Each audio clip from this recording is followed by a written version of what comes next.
Hey guys, welcome to another GameXplain discussion. I'm your host, Andrew Seegers, and this time we're joined by Derek Binder and special guest Ted from Brain Scratch Comps to discuss the Yooka-Laylee Kickstarter. So let's get started. Alright guys, so the Kickstarter finally came out for Yooka-Laylee, and it seems to be doing gangbusters. It's already blown past its set goal, and now it's going for the stretch goals. So needless to say, it's already been a huge success. Yeah, it 40 minutes it was to break its original goal. That's pretty much. Yeah. The original goal was 175,000 pounds, and us being stupid Americans, I don't really know what that is in like U.S. dollars, but just the fact that I thought, thinking about it, that's a relatively modest goal to start off the Kickstarter, because didn't Mighty Number 9 start with like $1 million goal? It's been so long that I can't really remember, but I remember it being much higher than this. It was definitely a higher goal set than this, and they still got to that goal pretty quickly. But this it's much more modest. It seems to show that they have much more of a better idea of what they need to do and what they want to do. And we can already see that, because even with Mighty Number 9, I don't think we had that much gameplay, and we already have like 3 minutes of footage of area to play around with and try all the different abilities and really see what the team's going for with this. So you get that much more completeness and see what they're actually attempting to do with this game. Yeah, I just checked, and Mighty Number 9's goal was $900,000. So for comparison, the currency exchange rate, 175,000 pounds is 264,000 US dollars. Yeah, so I think it's definitely, I can already tell that there's a lot more realism set here for this game, which is awesome to see. It's like these people know exactly what they're doing. You can tell how experienced they are with making, not only just like making the game, but also like funding a game and like planning out the process that it takes. Yeah, that really seems to be the case. Like, they seem to have a really good grasp on just everything involved with this, which is great to see. Like, it's clear they're experienced in what they're doing, and seeing that level of confidence and competence come through is a nice change for Kickstarter. But with that said, some of these stretch goals are actually pretty big, like core gameplay wise, almost to an extent. Like, we have a 275,000 pounds, which they mentioned they'll add an epic boss fight, a unique and epic boss fight for every level, completed with new tunes for them. At 330,000 pounds, you'll get a pre-boss quiz show like in Banjo-Kazooie, which would be awesome, or Banjo-Tooie even as well. And Tooie, yeah. Of course.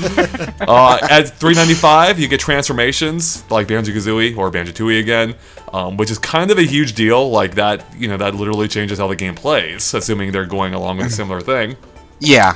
And then talk about like adding minecarts later on, the co-op mode, an independent multiplayer mode. And then the rest, for the most part, are just a few other things, like adding translations for other languages, or simultaneous release on different platforms, like the Wii U, PlayStation 4, and Xbox One.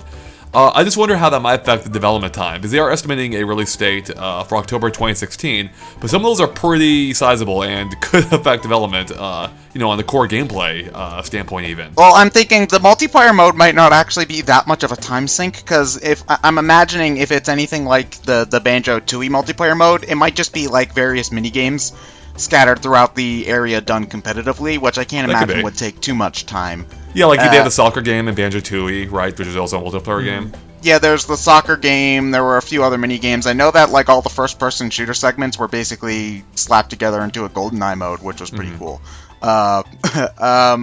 The minecart level 1 doesn't seem too bad either, because that just seems like a couple extra sections, which wouldn't be too bad. I think the one that interests me the most is the co-op mode, because I'm wondering if like you play as Yooka and Laylee separately in that, or if there's like another character that they're gonna make for the co-op character. I was wondering about that. Yeah. I'm not sure how they could do it. Like, if they have it, they maybe could add it. Like, have we seen that before from them with local co-op buddy mode? Because a buddy, the way they have it in quotations makes me think it's more like, you can help out a little, but you don't really have that much of an effect on the main game. Like co-star mode in Galaxy. Yeah, sort of like that is what I sort of imagine it as, but I'm not quite sure what form it would take in this game. Well, thinking about Rare, the only example I can think of off the top of my head was in Banjo-Tooie, there was coding for a mode where you play as Devil Bottles, where he's really pissed that you let him die, so you can like control the enemies and have them attack Banjo and Kazooie. And the mode was never put into the game, but they have enough code done that if you hack into the game with a Game Shark, you can play the mode. Yeah, that mode looked awesome. Yeah. Sure in the game. So, but they're calling this mode a buddy mode, so I don't think that's going to quite be the case. well, if I know my co-op games nowadays, most of the time you're fighting each other more than you're fighting the Well, that's true. I enemy. guess buddy is in quotes, actually, so maybe they do mean that. But actually, I think a similar example would be actually the co-op mode in Jet Force Gemini, where one person controlled, what was his name, Floyd, the robot, and it was actually similar to the co-op star mode in Mario Galaxy, where you could shoot things as a robot. So yeah, I mean that would work. I personally would love if you could separate the characters, I guess similar to Banjo-Tooie, but you control them separately. I very much doubt that'd be the case. But that would be pretty awesome, and if you could join back up for certain sections. I guess similar to how like Tropical Freeze handles it, but just in a 3D environment. I'm not quite sure what other ways they could handle it, but I think those are probably the more likely options for them all. And it is interesting that all the multiplayer is going to be local. They're not going to really focus on any of the online or anything like that, which is fine. I mean, local is definitely easier to do. They don't have to worry about online code or anything like that. They just have to get it in the main game. You know? Well, that alone brings up a good question too, though. Like, how would it be the same screen co-op? Would it be split screen? I mean, I don't know if like split screen seems like it would add a lot of complications. So that's why I would think, yeah, they would stick with a simpler single screen, co-op experience like the ones you guys mentioned, such as Mario Galaxy. Mm-hmm. I think that's probably more likely as well, especially since if they were doing the thing where if they were doing like the Yooka-Laylee split apart thing, you'd need to basically have split screen. Otherwise, like if you guys have played any of the Lego games, you can like there are points where like especially Lego Star Wars on the GameCube, like if you had two people trying to go in opposite directions, it caused camera wonkiness out the wazoo. So like up the kazoo.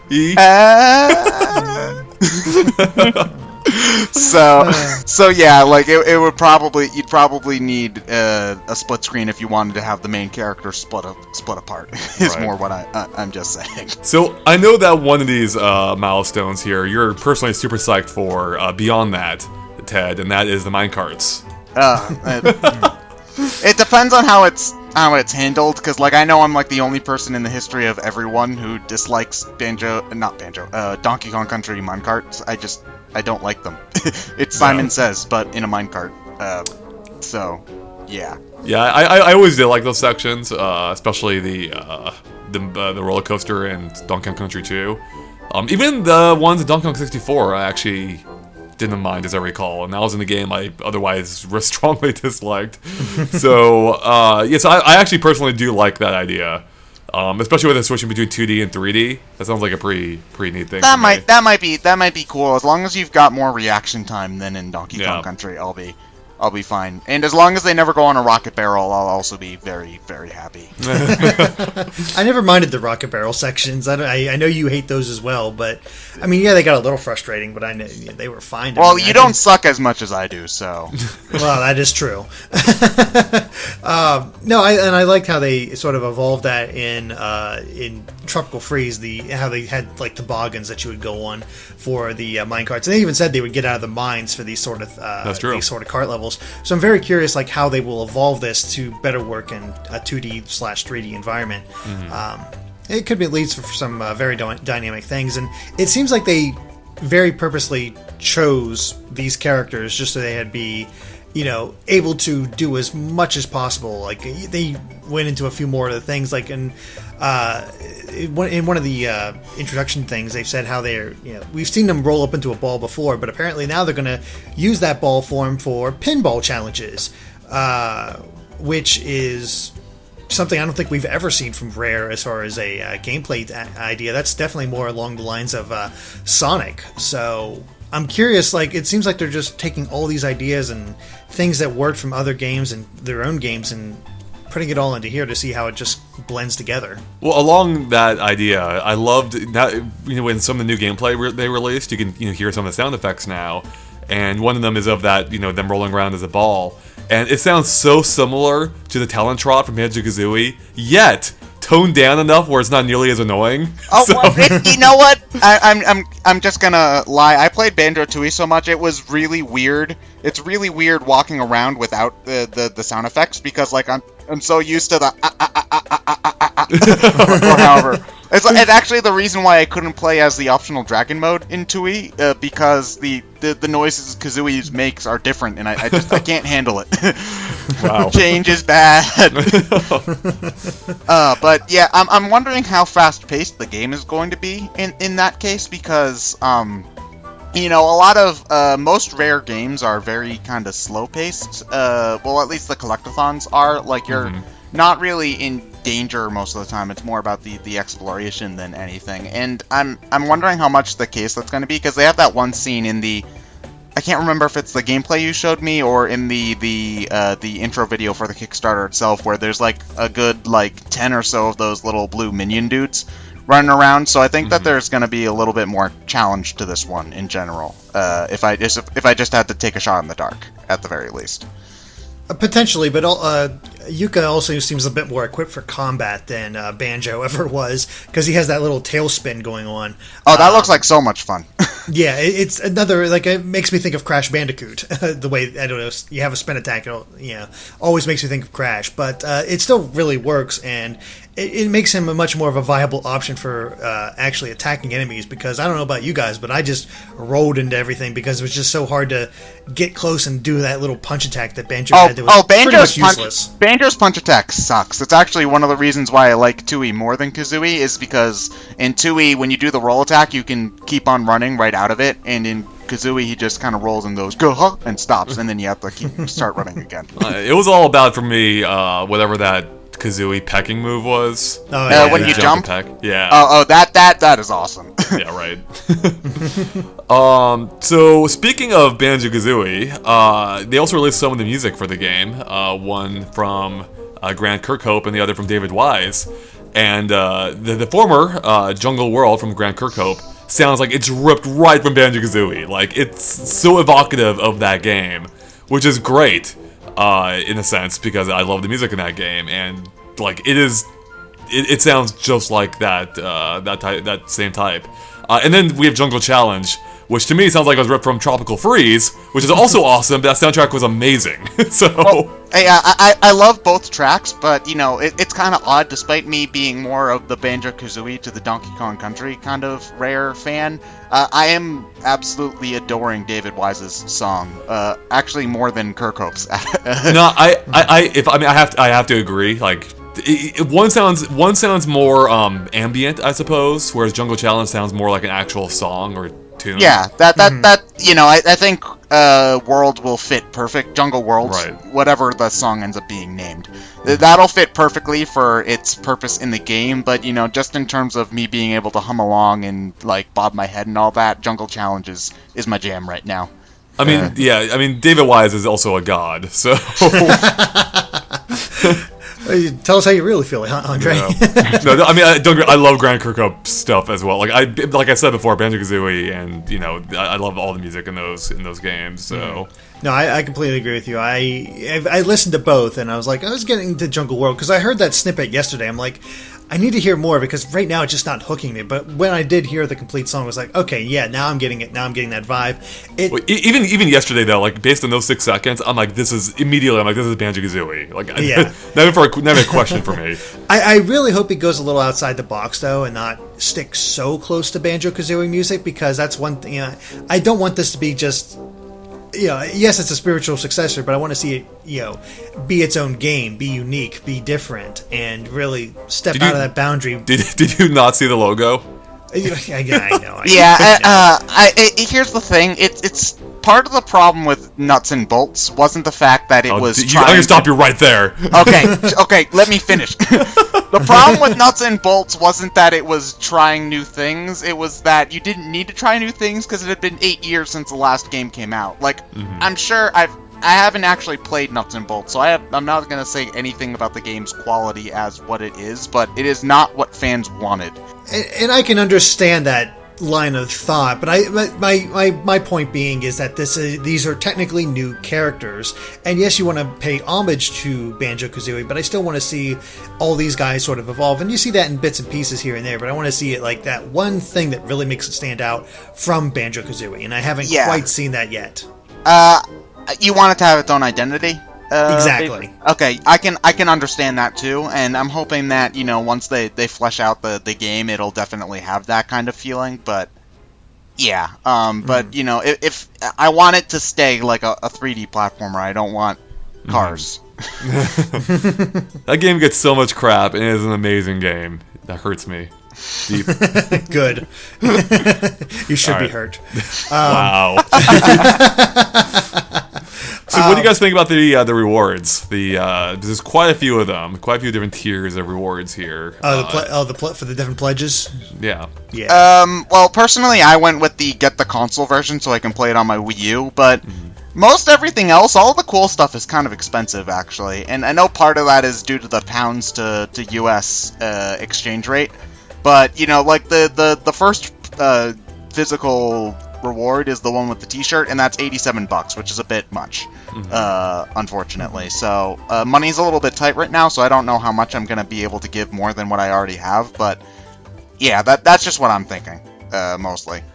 I haven't pledged yet, but I'm probably going to go the same route as you, Ted, where I just enough to get the console version of the game. I kind of want the digital deluxe edition, but I mean, I don't mind having a digital soundtrack, but when it comes to a retro manual and an art book, that stuff I want physical rewards for. If it's on my computer, I'm just going to forget about it eventually. With those type of things, I like to display them. I like to show them off, in my apartment, but I can't really do that with a computer one, so it's like, I don't really have a reason to go beyond that. Well, if you want the physical CD manual and art book, you're going to have to pay $110, so... Yeah, I'm not paying that much. Oh wait, you don't have to pay extra shipping though, so that's a plus.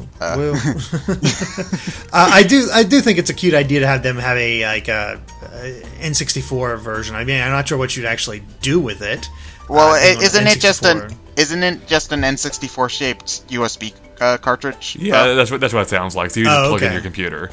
Yeah. Oh, okay. What do you guys think about the option to voice a character in the game and be directed by Chris Sutherland to do the sort of gibberish style? You mean for the voices for the characters? Yeah, exactly. So you get to voice a character, but you basically have to do it in that style. I mean, that's a lot of money. That's what is it? Almost £4,000 or to do that sort of thing. That's a heck of a limit there. But it's interesting that they're inviting fans to be part of that, because people love to imitate that sort of style of Banjo-Kazooie talk quite a bit. Well, beyond just that too, they even have an award before that where you can join a design meeting and provide input in the game. Well, that's actually pretty common for Kickstarter stuff. Like Shovel Knight had the directors for a day kind of thing, and most of the people who got that goal made bosses for the game. So I think it'll probably end up okay, because it's basically the team. If this is going to work like other games, Kickstarter games have done it, the team basically takes the backer's idea and melds it into the game, so it feels like it's part of that world, as opposed to being like this random thing that's kind of like if you guys have seen the cutscenes from the Deadpool game, there's a point where like, oh, it's the guy who won the contest to be in the game, and then it's just like this guy's glitchy face floating in the air or something like that. I don't think it's probably going to be like that. I think it'll probably be a little bit more cohesive in general. Yeah, I mean, I'm sure it would work out fine, as you mentioned. I guess I'm just kind of like principally opposed to some things like that, right? Like, I want the team's entire vision. I don't want some random dude who happen to have enough money to contribute an idea making it into the game necessarily. True, but I think at max we only have 25 people that could influence the game. That's a lot of ideas. Which is a lot of ideas, but it's still not. It could be worse, and I think they'll probably temper that and sort of get an idea. And I have faith that they won't really let them disrupt their vision for the game, because they already have 3 months of work. They have a pretty solid idea of what they want to do. Mm-hmm. No, I agree with that. I just feel like in Andre's perfect world, there would be no outside influence, or direct outside influence, I should say, and they would have all the money they had in the world to do what they want with it. What do you guys think of the size of the game? Because the interesting concept here is that they're saying there's going to be more than 5 distinct worlds to explore, but these pages, what they actually do is expand the world so you can just get more out of them the more you collect. I think that's a pretty interesting concept where you keep the amount of worlds sort of down, but they just make them huge, where they just keep getting bigger and bigger and bigger. And I think that's it feels like an appropriate reward for collecting everything. It's like, oh, I get to play more stuff. That actually makes the collectathon worth it. And I do like the little bit they have in here about the Collect 'em Up 2.0, where they yes, we employ the man responsible for DK64's myriad of trinkets, but we've had a stern word. Yeah, the whole Kickstarter I thought was like really well written, and it makes me excited to see what they do with the game itself. Because I love the humor of Banjo-Kazooie, and it seems like it's carrying right over into this Kickstarter, which is great. So it's good that they're toning down the amount of collectibles from Donkey Kong, but that game definitely went overboard. The scale of the world, they mentioned, having 5 worlds, and Banjo-Kazooie had 9, Tooie had 8, and then Donkey Kong 64 had 7. So even though 5 might not sound like a lot on the face of it, there's still a lot you can do with those worlds. With that said, it does sound like it might be a little bit smaller in scope than those games, which I think makes sense. It's I think part of what's going with them going with 5 worlds as opposed to like 8 or 9 is that I think part of what Rare did in the N64 days was they always tried to push the hardware as much as they could, which in some cases resulted in things like Banjo-Tooie's original awful frame rate. So I think that since there's less pressure for them to do that here, they're just going with what'll make the game work well as a whole. And in this case, if they think 5 would make the game, the right size, then I think that's great. One thing that I'm interested in is how the worlds will expand, as if okay, we've got the jungle worlds and we get enough pages to expand the jungle worlds. Is it just another block of jungle, or is it going to be a slight variation of the jungle, I don't know, maybe this one has a swamp in it or something, and then you get more environment variety within a theme that way, as opposed to you've got a jungle world and then a swamp world, if that makes any sense. Yeah, that's a good one, because even within the same worlds of Banjo-Kazooie, you would encounter different areas of the level that felt different from the rest. I don't know how they'll handle that exactly. I'm not quite sure. It would be an easy way to just reuse assets and make more of the existing level, but at the same time, it would be nice to see the themes expanded upon. Yeah, I mean, maybe add different missions, or okay, you've expanded the level, here's a minecart section, or something to that effect, and that's how you sort of expand it. I mean, as we get, I don't know sure if the final game's going to look like this, where it's sort of like these floating islands, so I can sort of see how they bring in islands from afar and connect them and sort of build up this world until it's fully completed. But it is interesting to see what they're going to try to do here, and whether or not they actually use old assets or try to go with new assets. I guess that's the big question, as you guys have said.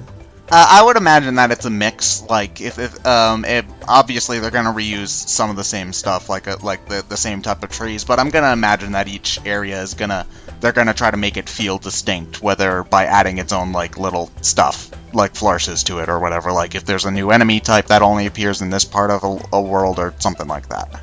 Getting back to what you were talking about earlier, Derek, about the game feeling different to Banjo-Kazooie, there is at least one thing here they're doing that seems to be pretty different from those games, and that is the concept of Playtonics, which, by the way, I love how they mention, was a company named after this, or vice versa or whatever, and they're you'll never know.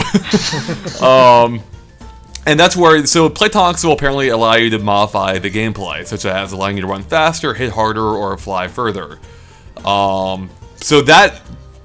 That's kind of big, right? That's changing the core feel of the game, and it sounds like that'll be up to your control, and that's something that Banjo-Kazooie didn't do at all. The way they described it, at least the way I interpreted it right away, is sort of cheat codes, where you could you can do this now, you can do this now, and it almost, they are kind of upgrades to your abilities, but I wonder if it's something you have to do in order to advance, or just something that you can do if you want to expand the game, which sort of makes it's sort of the difference between an upgrade and a cheat. But I do like the idea of this, of going through and trying without any platonics, going through and doing all the platonics, or picking and choosing what you think works best for your playstyle.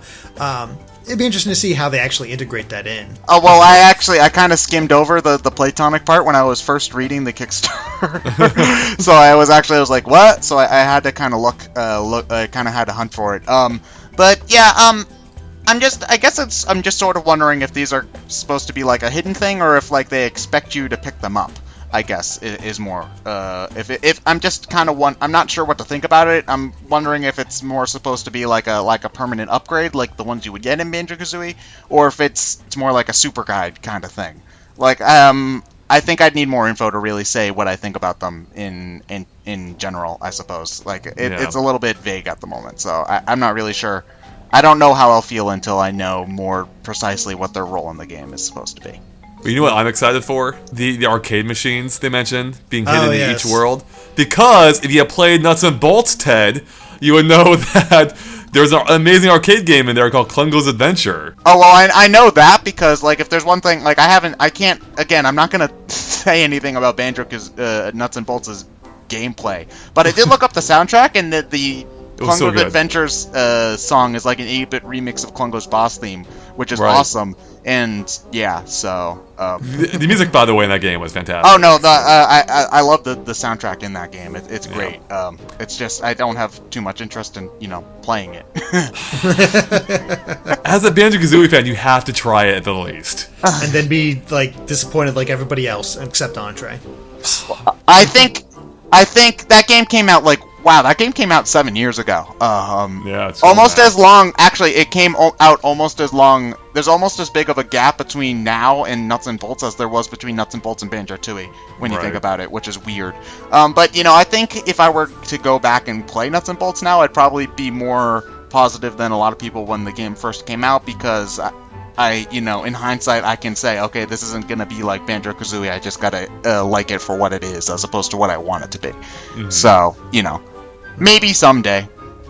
Maybe after you play Yooka-Laylee, after you get your Banjo-Kazooie fill, you can finally go back. Yeah, but I'd need to get a 360, which I don't own, so yeah. Whatever. Well, do you guys have any final thoughts about anything in this Kickstarter that we haven't touched on yet? I'm excited just because I'm always a fan of big 3D platformers. Great to see one back. This one looks like it's going to be a lot of fun as of right now. But I wanted to see that one hook that really sells me on the game, rather than just we're going back to what we were doing before. Mm-hmm. At the moment, I'm very excited for it. Again, I would like to see something that really does give the game its own identity. But everything I've seen so far, and the credentials of the team on board, I have all the hope in the world that this is going to turn out to be a great game. So yeah, the credentials really are amazing. Mm-hmm. I'm excited by the game, and I can't wait to see where more of it. It will be very interesting to find out if Rare's upcoming game actually is a Banjo-Kazooie successor, and seeing how similar or how different it may be to this game. Mm-hmm. Do you guys think? I just thought of this, but do you guys think there's any reasoning behind the fact that they chose to have their last Kickstarter day on the first day of E3? I mean, are they going to have maybe unveil it there and have it playable at E3, or are they going to? It's just sort of like a happenstance, and it just sort of happened that way. I think I'd like to think that it's not a coincidence. So, there might be, because again, the last day of the Kickstarter is usually one of the biggest days. The first few days and the last few days of Kickstarters are huge for it. So I think they must know that if they were going into a Kickstarter. There's been plenty of them. I'd like to think that they've done their research.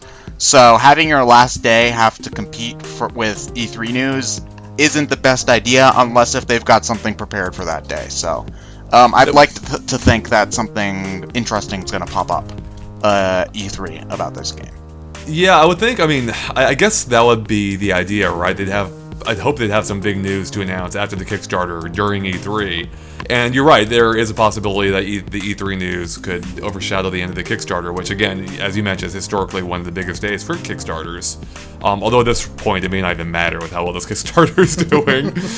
But yeah, I mean, if they've put together what we've seen so far in the span of 3 months, the period of E3 is about half that time, which means that could be plenty of time to have something else ready to go, ready to show off, to celebrate the end of the Kickstarter, and perhaps announcing that during E3 could give it a bit of a boost even, just by having all the other news, like everyone's sticking out E3 news. That actually might be a good time to announce something big about the game. Mm-hmm. No, it totally would be a nice way to get the profile out there, really show what it can do and what they're planning on, and there you go. Yep. Alright, well I think that about wraps up for us here, so thanks guys for watching. If you liked our discussion, make sure to like and follow us on Facebook and Twitter at GameXplain, which you can find links to in the description below, which is a good way to keep updating everything we post. And Ted, you want to let everyone know where they can find you at? Yes, I'm part of Brain Scratch Comms, where we do video game commentaries on all sorts of video games. Such as Banjo-Kazooie Nuts and Bolts. Maybe 7 years from now, when we've got literally nothing left to do. Wow. Actually, Ryan, who's one of the people who's on our team, he actually doesn't like Banjo-Kazooie, and John, another one of them, hasn't played any of the games, so I'm like the only BK fan on the team, which is actually kind of sad most days, but, I live with it. Alright, and of course keep an eye on GameXplain.com for more on Yooka-Laylee and other things gaming as well. Alright, thanks guys. Bye.